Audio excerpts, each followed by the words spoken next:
de saquera con palito.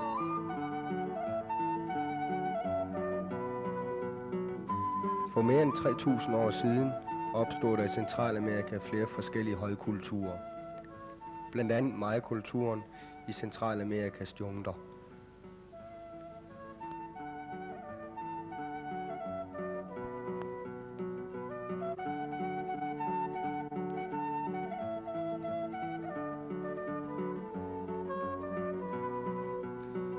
Vi står nu her på Tempel 4 i tempelbyen Tikal, midt i Guatemalas jungle.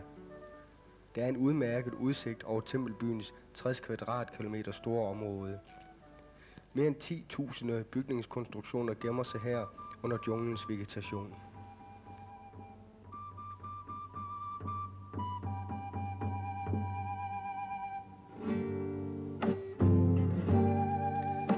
Selvom Maya-indianerne hverken brugte hjulet eller metaller, formåede de dog at opbygge en kultur med kæmpe paladser, templer, pyramider, boldanlæg, broer og et udmærket vejnet, der resulterede i en slags samhandel med andre kulturer, der lå over 1000 km væk herfra.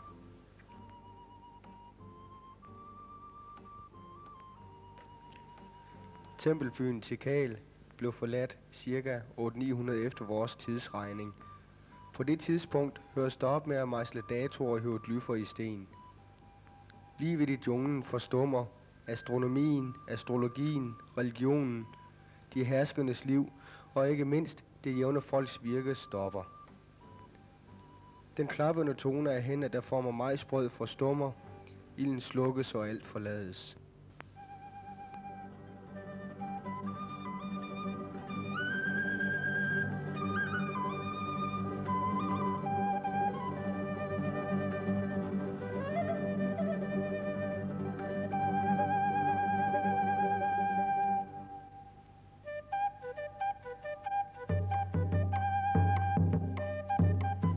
I hele junglens lavland gentager det sig. Alle forsvinder. Hvorhen? Der formodes mod nord. Ingen ved det. De døde, der blev ladt tilbage, visler med vinden. For evigt tabte. Fælles for disse forskellige højkulturer var deres undergang. Og hvad Maya-kulturen angår, ved vi kun med sikkerhed, at disse 100 større og mindre tempelbyer blev forladt helt eller delvist cirka 800-900 efter vores tidsregning.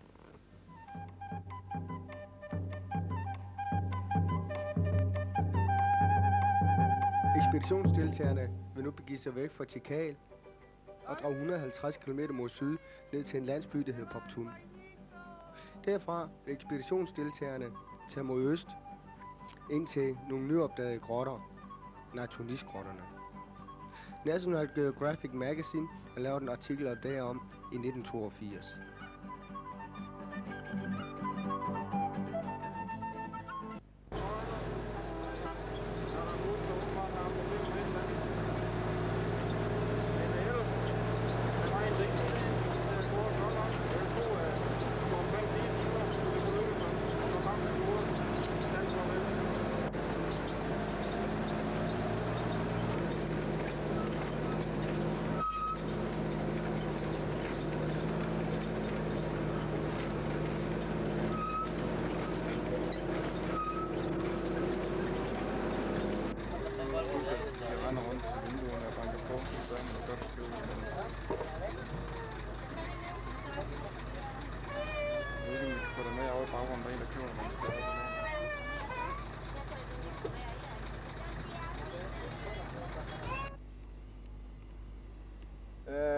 Herfra skal vi begynde vores ekspeditioner, som skal gå blandt andet til Natunis-grotterne, der ligger inde i junglen, hvor vi skal 1,5 kilometer ind i bjergformationen for at se Maya-tegninger, hieroglyffer osv.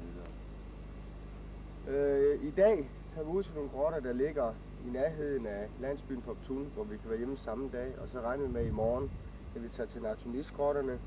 Og i øjeblikket der vil jeg planlægge en tur, der skal gå langs en flod, helt over til den anden side af Guatemala.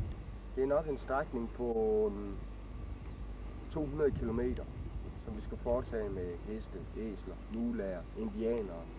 Og det bliver altså noget af en strapas.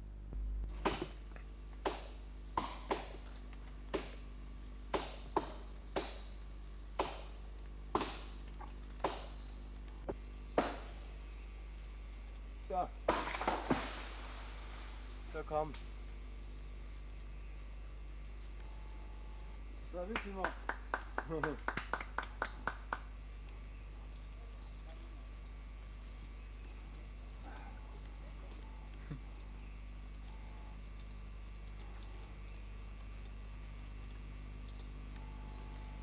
Ja, så var vejen blevet fri, så nu skulle du være muligt at fortsætte.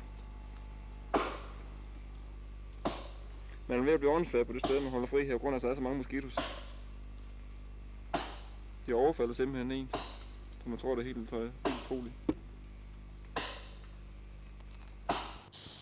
Aber kan være meget nysgerrige, og til vores forbløffelse har en abe den frækhed at svinge sig i træerne over os.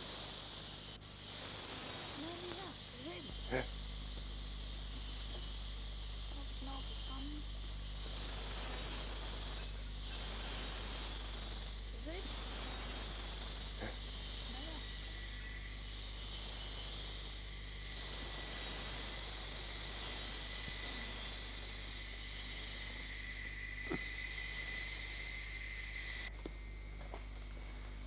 Så har han min mule med, fordi jeg er gået herned.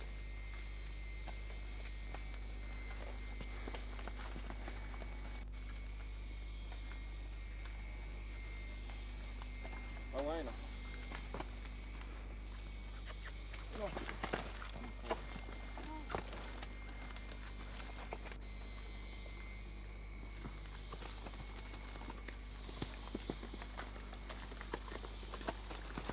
Nej. Vi er nu kommet op til en elektronikkorter, op til Bajnade, hvor vi skal overnatte.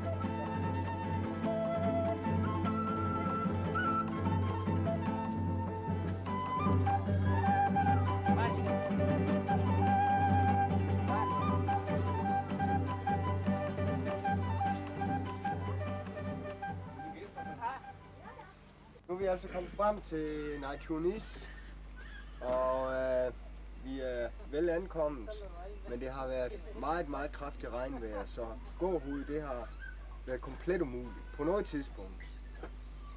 Og det har virkelig gået op og ned af stejle skrænter, og ja, det er snart ubeskriveligt, men det har været en kæmpe oplevelse.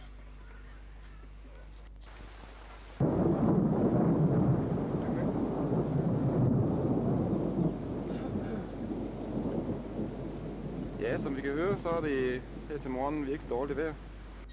Disse to personer her, det var nu to, som... Eller ham der. Det var ham, der fulgte os. Og det er vores anden fører. Vi vil nu gå ned til grotterne her. Det næste optagelse, de vil komme foran grotterne.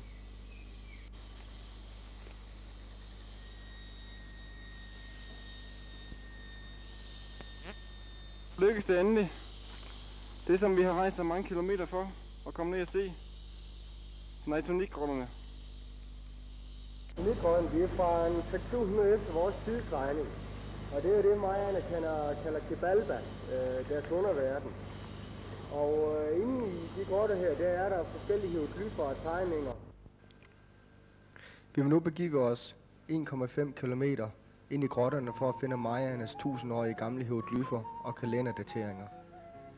Vi vil lade disse billeder selv fortælle.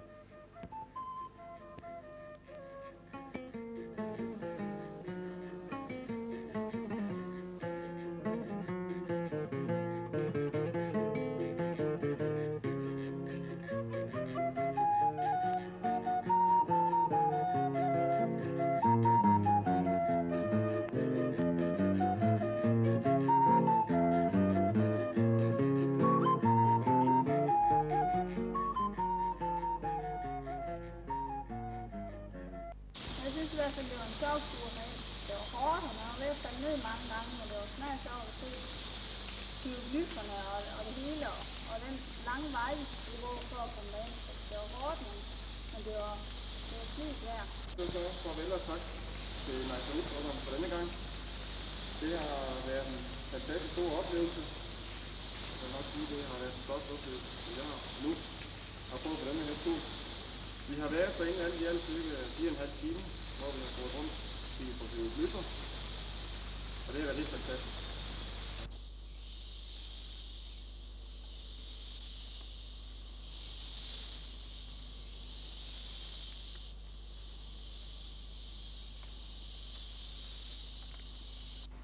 flest, så ligger der andre ruiner i området. Her er det så lykkedes os at finde nogen. Det vil sige finde, at vi har fået at vide. Vi har en med fra byen af, som har vist os dem. Men det er meget svært at få ud. De vil ikke rigtig frem med, hvor de ligger.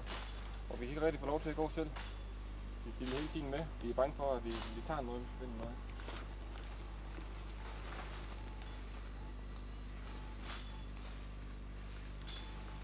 Det er typisk ruin.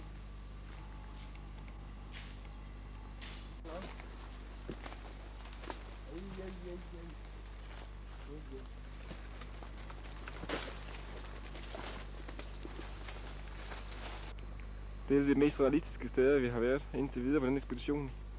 Hvor der skulle være størst chance for at finde noget spor af Maya-kulturen. Ved at i det område her, der har ikke været nogen arkæologer. Det eneste, der har været her, det er de få indianere, som bor i landsbyen. Men okay, de har nok også taget, hvad der var at hente.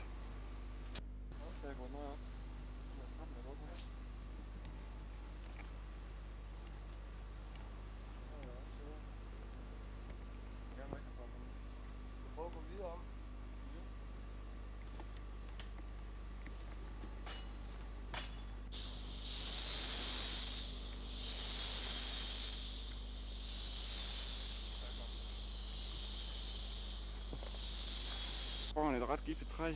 Det var sådan lidt som Christian i 82 faldt over, og han blev beskadiget for længere tid. Eller for længere tid, det vil sige 3 dage, hvor hans arm fuldstændig lam. Så den passer vi meget på.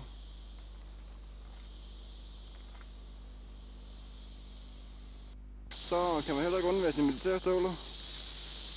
Da det er faktisk noget værre sjap, vi går rundt i.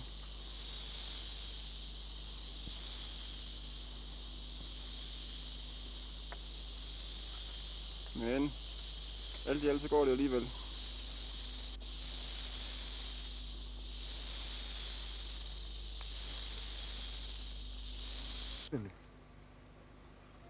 Skal I se dem? Ja.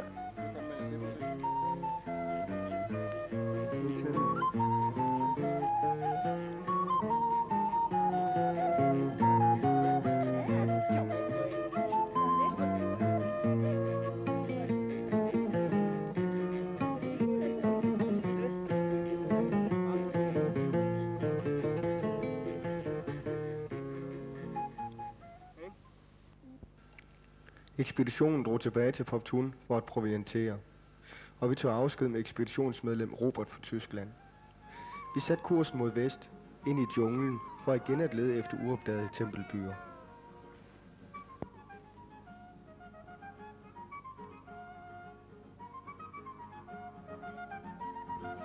Her ser vi så hele forsamlingen.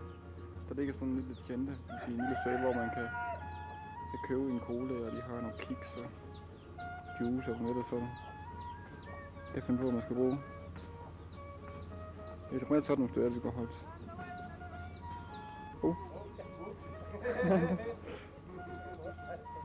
Prøv at vente om at smile. Ja, det er ikke altid nemt.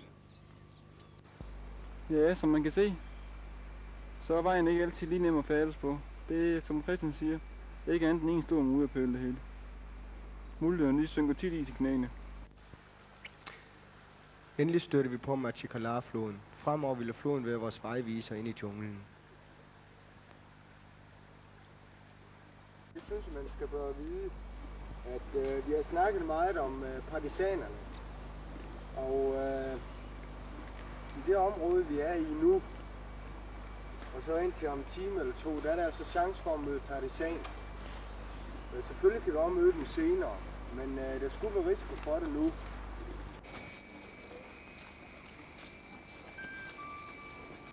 Det vi kommer ind igennem, det er sådan en mindre bjergkæde nu. Det er simpelthen fantastisk flot, synes jeg.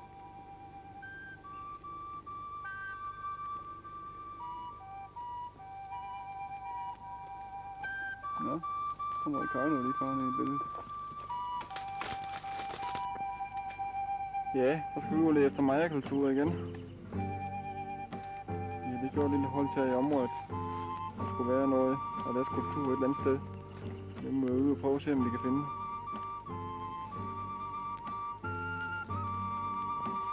står vi foran den lille stel der. Vi er jo på vej videre ned ad floden. Klokken er 4 om eftermiddagen. Og måske du er der edderpættevel på nok af. Men den lille stel vi står foran, jeg står og filmer på her nu, regnen den er sådan set ødelagt. Men hvad, sådan er det jo. Det er jo Maja. Så lige skimte øjnene her. Ja.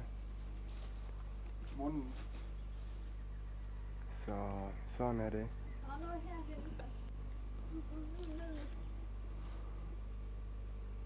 Ricardo og Vipper.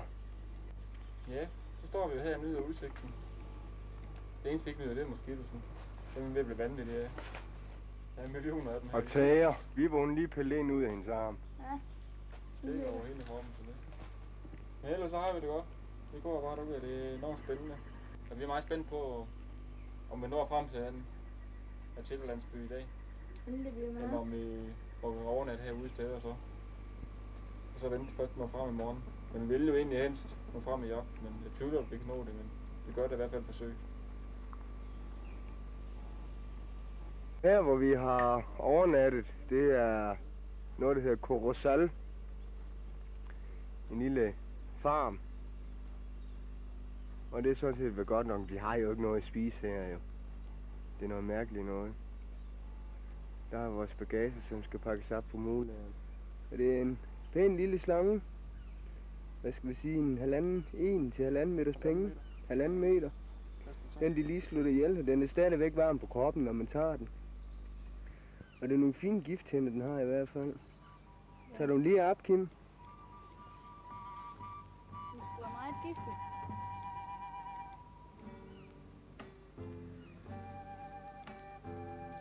Vi kan få det ind på. Lige prøve at køre tættere på. Kan du få gift hernede? Der er fandme noget, der er noget giftigt stof i. Men de ligger render rundt her på plads, så det er ikke altid lige skal. Et stykke af dem, så dør man. Ja, et stykke af dem, så dør man. Nå, så er det blevet morgen. Klokken den er 7. Står op klokken 6. Har fået vores morgenmad. Og nu skal vi så videre.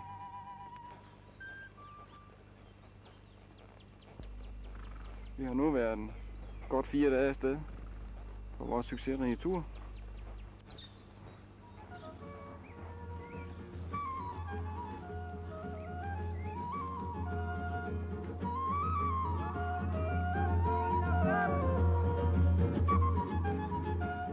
Ja, som vi ser, pludselig som når man går ud over felten sådan så støder man på et par huse sådan hist og pist. Området her, det er tydeligt, at det er blevet ryddet for mange år siden.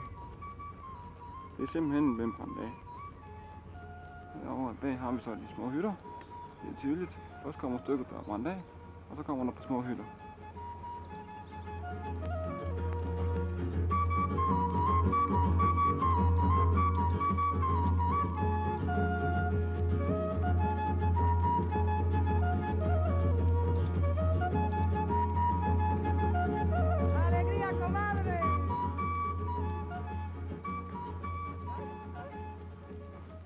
Så er jeg bare lige for at holde os helt stille. Ja, vi holder så lige på nogle pauser her ved floden, for det er jo simpelthen en fantastisk syn.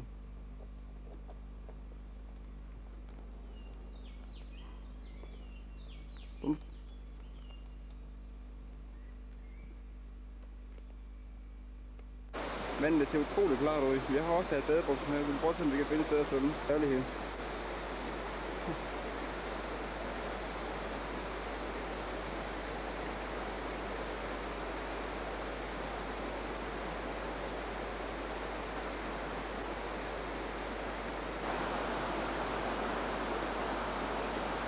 Og smukt syn er det da i hvert fald.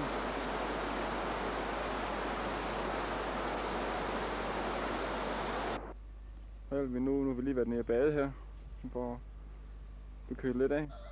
Nu skal vi så have fat i en indianer her, som muligvis kan lede os til den tempelby, som ingen kender, som ingen har kortlagt, og som ikke er nedskrevet.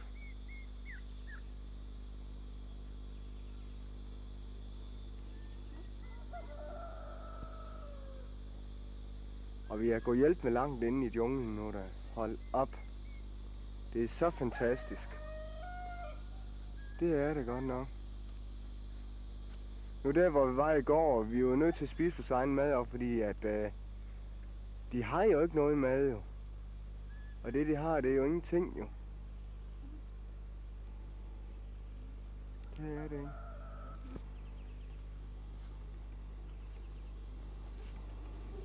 En anden ting, vi så før, det var, at floden, at lige pludselig så var den helt tørlagt på et vist område. Det var meget skært at se. Det er ikke hver dag, man ser en flod, der er tørlagt. Og floden, den går forbi her, der er selvfølgelig ikke rigtig noget vand i den. Det er dernede, men det er da det eneste i øjeblikket. Så er der rigtig brun og grumset og...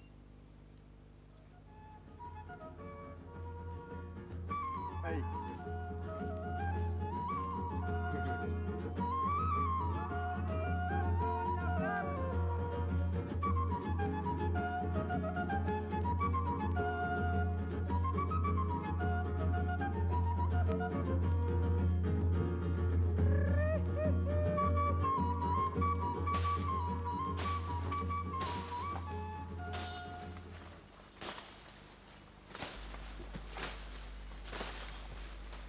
Hey. Ja, så er vi igennem.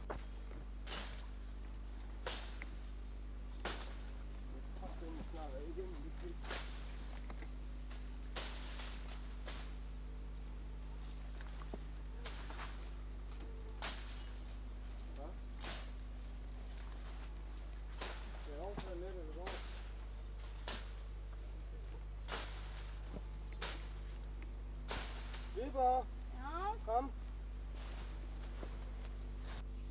Ja, det står så ovenpå en stor pyramide. Med en som jeg filmer på her. Den ligger cirka 150 meter væk. Hvor høj skal vi sige, den er? 30 meter? Ja, deromkring. Den er temmelig høj. Aflang. 2 af samme slags, som vi står på. Så det kunne tyde på, at det har været en ganske pæn tempelby her i området. Der ligger også mange små konstruktioner rundt om i området. Så det er egentlig meget skært at se. Men altså konstruktionerne er jo noget ødelagt. Det må vi jo sige. Altså konstruktionerne her er meget flotte, og det har været en pæn tempelby, men altså vi kan også se, at der har været gravrødder. En anden ting det er, at officielt der er de her ruiner ikke kendt, så det er jo egentlig meget skægt, at vi finder det. Altså de lokale, de kender jo stedet. Det er det jo altid gjort, men de fortæller det jo ikke til regeringer og sådan noget. Det er meget skægt, at vi får lov til at komme herind og så se det her, for det giver jo nok ikke alle mulighed for. I hvert fald siden det ikke er officielt kendt, så er der nok ikke mange, der har mulighed for det. Konstruktionerne er godt nok noget i stykker. Altså vi kan da se de store former, men det er da også det eneste. Men det er jo nok, fordi vores mål har været at finde en tempelby, som ikke er officielt er kendt og anerkendt. Og det har vi gjort nu. Så sådan set missionen med vores rejse, den lange vej ind i junglen, som virkelig har været hård, men også en oplevelse. Jamen, målet det er nået, og det er det her. Og så nogen vil måske sige, jamen, hvorfor spilder man så mange penge og så meget sved og tårer og lidelser og ja, også den angstsituation, der er på grund af de politiske problemer hernede. Men vi synes alligevel, det er noget værd, fordi vi oplever en masse på vejen dertil. Og det har jo også været målet her, og det har vi også gjort her. Så vi er fuldt ud tilfredse. Det skete er, at pyramiden ligger mere eller mindre nord-syd. Og så i den sydlige ende af pyramidekonstruktionen, der er så templet. Men altså nu er det jo så meget vegetation, så det er svært at se, hvordan det var lavet, det hele det skal styres jo, ikke? Så det er begrænset, hvad I derhjemme I kan få ud af det her. Ja, vi er så kommet tilbage fra vores hårde tur langs Matakadar-floden, hvor vi har været inde i en indianersby, landsby, der hedder Mataka.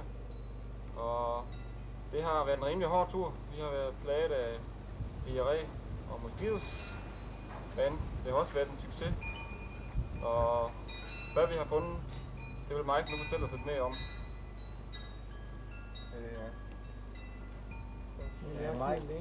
Yeah, no, it's because what do you know about the river and the way we took down there and the ruins we saw?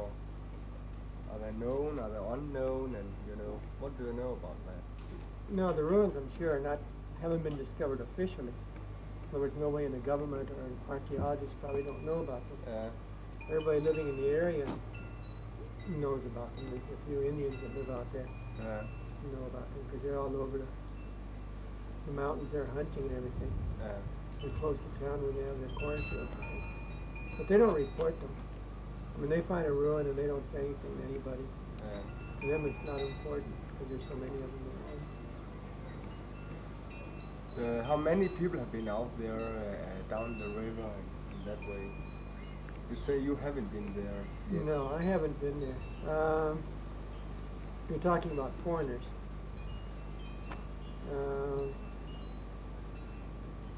Altogether, maybe 15 have been there, but not where you went. I don't think anybody's been there before. No. They've gone on different trips. To the ruins of Machakila, which are written up in some books. Various people have gone. Actually, I only know Ian Graham, the archaeologist, has been there. And there was a group of people, a guy named Van Kirk went there with his family and 2 friends have been there. And a couple of backpackers that went down there, a couple from Australia. That's An American guy. But nobody in that area we stayed at the ruins. Not that I know of. Well, that's what says. It's only the Indians out there who knows about them. Ja, jeg vil jo sige, at i hvert fald indtil nu, så har Mike bekræftet, at det er en tempelby, som officielt ikke er kendt. Og han siger, at de lokale indianere, de ved selvfølgelig, at det er der, men de rapporterer det ikke til nogen. Og sådan er det jo generelt i Guatemala. Det bliver ikke rapporteret, men de ved, det er der.